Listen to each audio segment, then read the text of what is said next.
Over the past summer, 14 brave Priory students traveled to a small girls' school in Kenya, where we spent 1 week doing community service and hanging out with the amazing girls of Daraja Academy. On arrival, we were met by the warmest welcome any of us had ever experienced. Sleepily stepping out of our Land Rovers and into the late night, we were greeted by a sea of smiling girls and hugs. Throughout our week at Daraja, we met dozens of inspirational people. Each of us came away from Daraja with newfound bonds to different girls. And these are just a few of the stories of the many girls we came to love in the week we stayed at Daraja.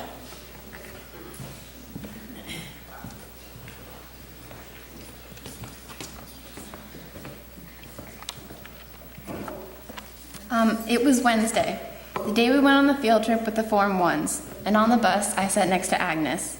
We introduced each other, and I began asking her generic questions like, do you like Daraja and what's your favorite subject? Not soon after, the bus driver put on some music, and all the girls started squealing with joy in their seats. Agnes, like the other girls, got very excited and grabbed my arms as if to dance with me. We were soon fist-pumping to the beat and laughing hysterically.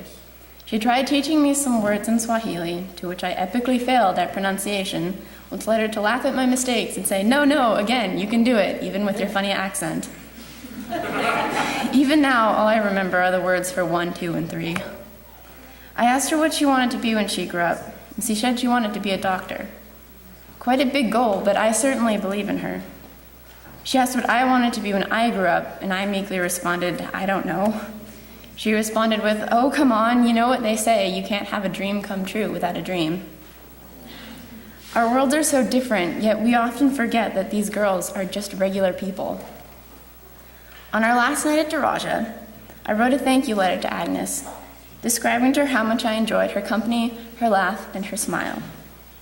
After reading the letter, her face turned sad as she closed the letter and hugged me. I don't want you to go, Kelsey, she said with tears filling in her eyes. I'll miss you so much, I said, giving her another hug back as I almost began to cry. The next morning, Agnes gave me a thank you letter herself, and it said, Dear Kelsey, it hurt me, darling, to know that you are leaving me today. But I have to admit the reality, darling. I must confess that you have a big heart. Truly, love is a link that holds two hearts together. Sweetheart, always remember this. I went for an x-ray and you were found in my heart, and the doctor advised me not to remove you because I could die. Don't let the distance tear apart our relationship.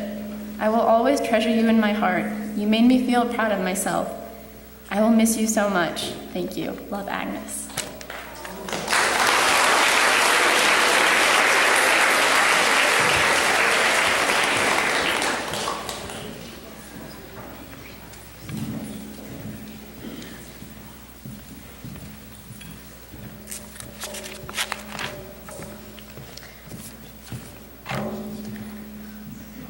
Sylvia comes from the Maasai tribe, located on the border of Tanzania in an area known as the Masai Mara, which, as you cross into Tanzania, becomes the Serengeti.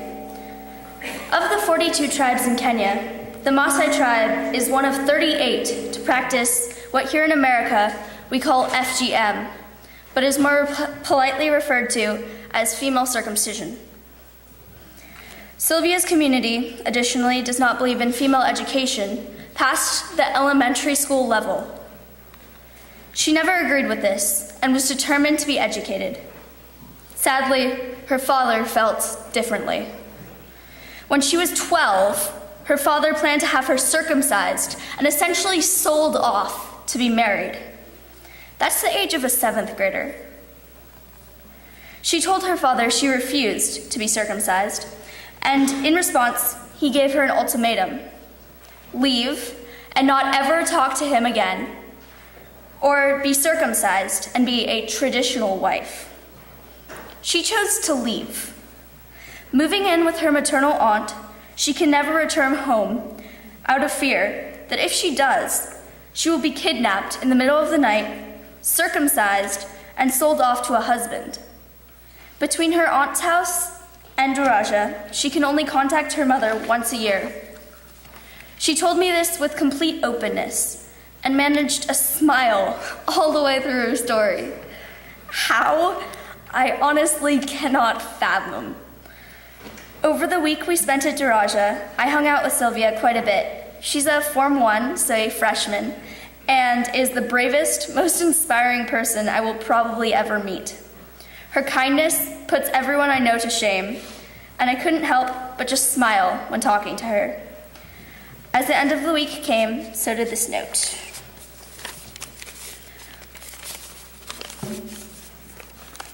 Hi, Annie. Since it has reached the time for us to depart from each other, may I say to you goodbye and nice journey as you travel all your trip to the Maasai land. What I can say is that you are my best friend, now and ever. Love you big, Annie Crow. Love, Sylvia.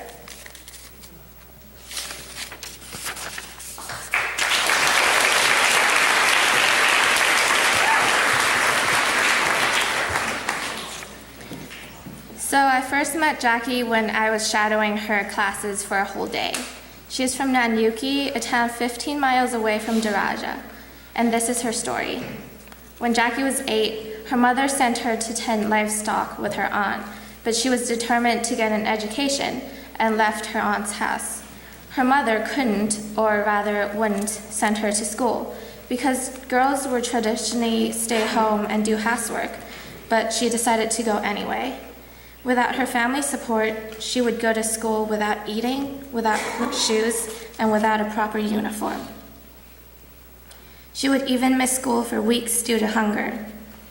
When she was in 4th grade, she was the best student in her science class, but she didn't have any food for lunch. This caused her to stand out to her science teacher, Ruth.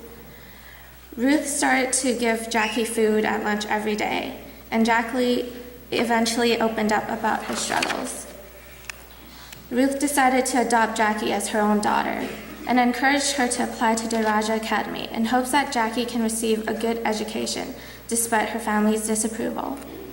She was nervous at her interview, but was confident that she had passed the interview. She is truly a Daraja girl because despite the challenges she faces, she doesn't pity herself and is rather bold, passionate, and eloquent. She says, "Encouragement from my guardians help me. What keeps me strong and brave is that I feel like I have people who love me around me. For me, they are like my real parents." These words really struck me because, like her, I am very thankful for all the support and love I receive from family and friends. As we are both shy and more conserved, I feel like I grew up with her during my stay in Daraja. We both stepped out of our comfort zone and shared a lot of memories. The last day came too fast, and this is the note she gave me. Amanda, babes, I will really, really miss you. Thanks for the love you had shown me. You made me feel special and accepted. As you go back home, always remember the love and joy we used to share together. To add more, you have really made me to be a girl who socializes with many people. Please stay in touch. Jackie.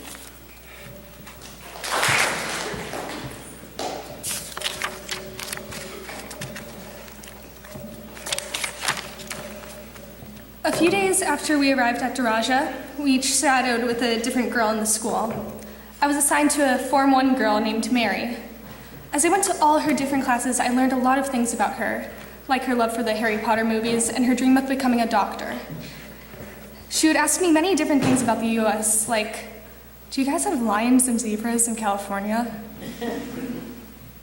We have squirrels. I would answer. It made this sound pretty boring.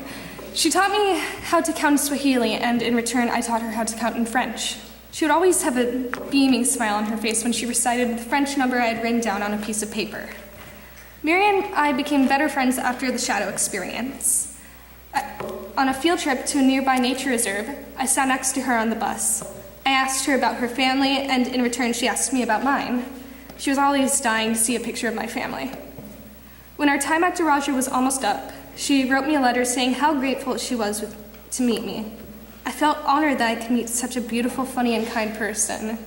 And this was kind of incredible for me because I had never felt as if someone cared about me that much.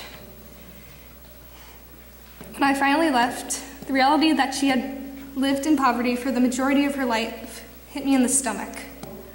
How could she have been through such troubling times and still have the biggest smile on her face?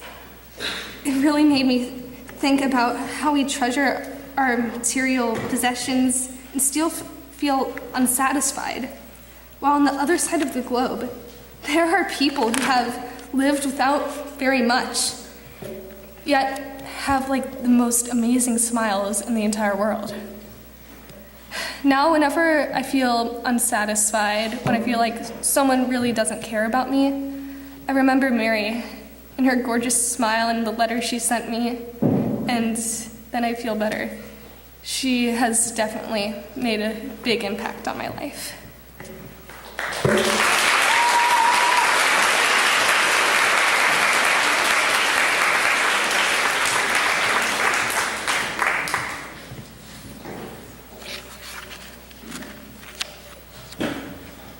Nakupenda sana mpenzi.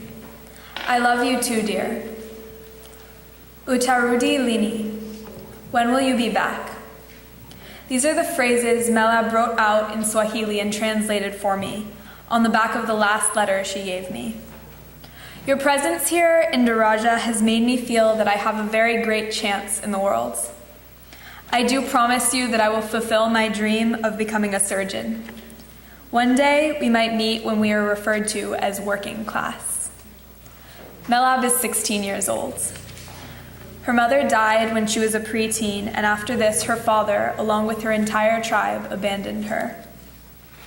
She lived alone for 2 years, supporting herself entirely, before she was taken in by her aunt and uncle, who live in Nairobi. Melab is a poet.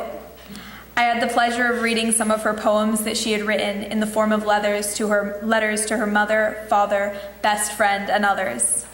One piece in particular stuck in my mind.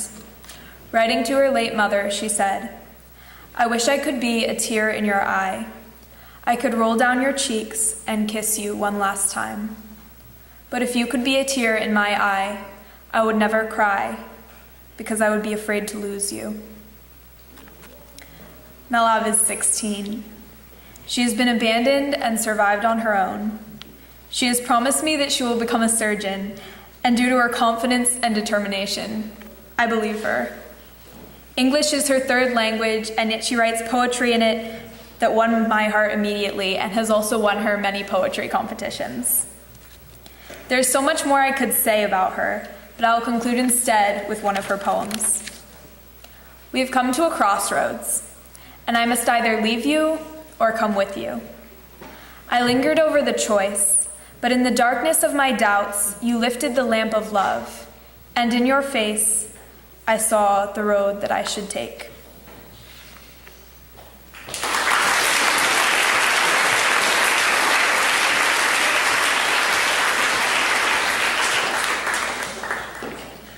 I would like to thank you for your love and care that brought you to see us. Katie, you stole all my heart. I even went to the doctor for an x-ray, but he told me that if I remove you from my heart, I would die. This was the beginning of a letter written to me by Evelyn, one of the many girls I grew close to at Daraja. Though we had stayed for only 8 days, it felt like we had known the girls for so much longer. That's how loving and endearing they all were. After heartfelt goodbyes, we sat staring out the window of our Land Cruisers, waving to the girls until they were long out of sight. As we drove away, we were each reading the letters written to us by the girls. We read in silence, except for the occasional sniffle here and there, reflecting on our time at Daraja. Everyone was holding back tears, despite our promises to one another that we were not going to cry. I vividly remember looking up and making eye contact with Natalie, who happened to let out a sniffle at that moment. Suddenly, everyone in our car was crying and reading snippets of the letters aloud to each other. I think that's when it kind of hit us, how special all these girls were, and how it could be a very long time until any of us saw them again. Though, as Evelyn said, mountains cannot meet, but human beings can meet, and our bodies are far from each other, but our love will bind us together. Personally, I was most touched by how welcoming the girls were, and how quickly we built relationships with them. We were there only for a week, yet leaving them felt like we were leaving family, because that's how all the girls treated us. From the moment we arrived, we were treated like sisters and best friends, and the moment we left, we really were. I'd like to leave you all with a quote scribbled into a heart at the bottom of one letter from a girl named Julia, who's the girl I shadowed to all her classes, who wrote, "May you shine forever and ever. You can do all things through God who strengthens you."